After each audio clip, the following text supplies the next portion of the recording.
السلام عليكم ورحمة الله وبركاته. ilmaan oromoo akkam jirtu bakka jirtanitti nageenyi kiyya kan onni irraa burqee gaara ce'ee tulluu qaxxaamuree isin haala qabu isinin jecha har'a ammoo barumsa xiqqaa tokko isin argisiisa jedhee dhufe YouTube channel kiyya Obsa kan jedhu subscribe naaf gochuu hin dagatina. Wanti waliin ilaallu haala application fuula jawwaalarra jiru jechuu keenyaaf kanneen itti dhoksinee fayyadamuu dandeenya. Kana waliin ilaalla mee walumaanuu haa turru. Kana dhoksuudhaaf aappii tokko isin barbaachisa. Aappichi sun illee Play Store keessaa argama. Directii gara Play Store keessanii seentan. Erga Play Store keessan seentaniin booda haala kanaan itti barreessitan.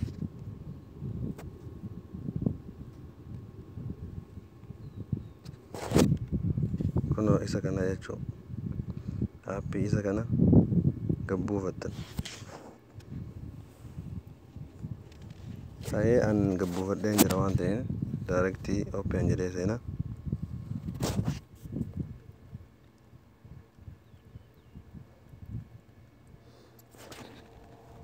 Haala kanaan isinii ba'a erga gabbuufattanii open gootaniin booda.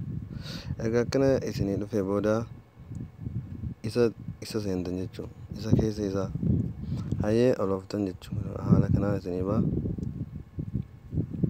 Kunoo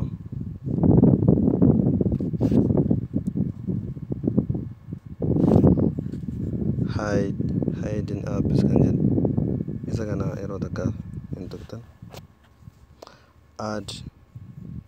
add hidden apps kan jedhu kana tuqtan. Haala kanaan aappiin fuula keessan irraa isinii ba'a. Haala kanaan isinii ba'a.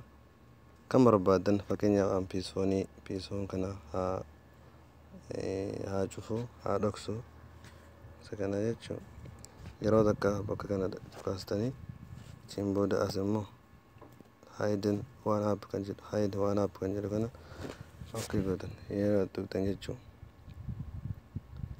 salaas lammaffaa iddoo kana tuqtan.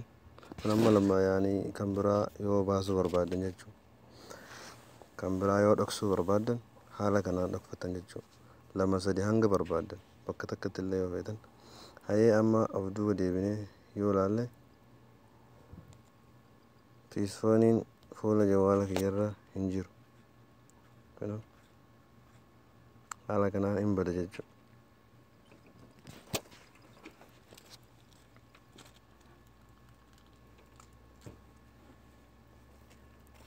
Badee jira jechuudha. Amma itti fayyadamuu yoo barbaadan isuma keessa seentanii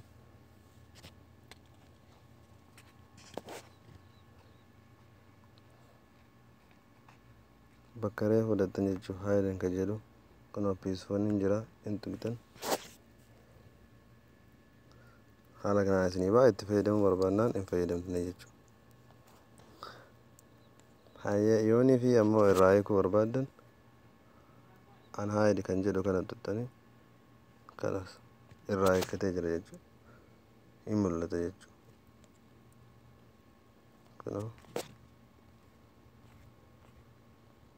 Kunoo piisooniin hin jira jechuudha. Cufaa jalaa baaseera waan ta'eef haala kanaan itti fayyadama. Erga cuftanii booda ammoo isa kanarraa gara isa jawwaala yaani oriijinaalii duraaniitti jijjiirachuu feetan fakkeenya amma akkanatti isinii ba'a.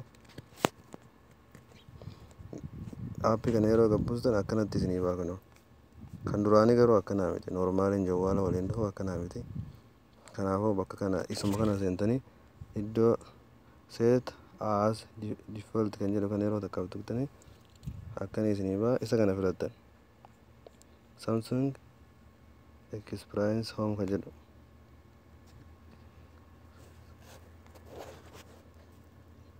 amma haala duraaniitti deebi'ee jechuudha. Haala yeroo jalqabaatti. Aappicha dhoksitanii yoo haala kanatti deeffachuu barbaadan isa seentanii erga isa seentaniin booda directii gara setting isaa deemtanii hide kan jedhu kana tuttanii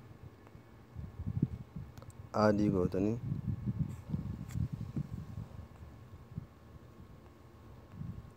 fakkeenyaaf Facebook yaa dhoksu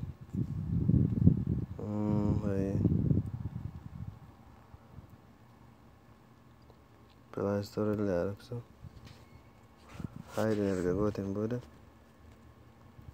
of duuba deebitee bakka kana tutte set kan jedhu jechuudha.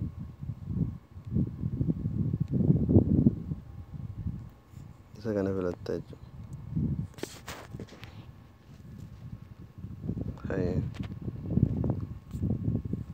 Achiin booda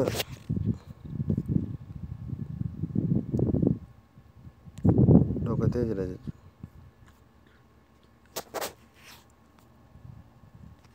Kanaafuu aappii keessa seentee yoo hiikkatte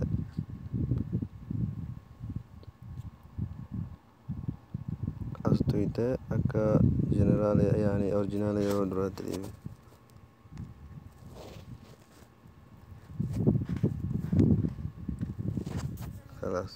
Haala kanaan itti fayyadama aappii kana gabbuufadhaa galfachuu barbaadnaan aappii isa kana gabbuufadhaa cufadhaa akka barbaadanitti jechuudha. Hayyee waan daawwattaniif galatoomaa. YouTube channel kiyya subscribe na godhaa. Wassalaamu alaikum warahmatullahi wabarakatuh.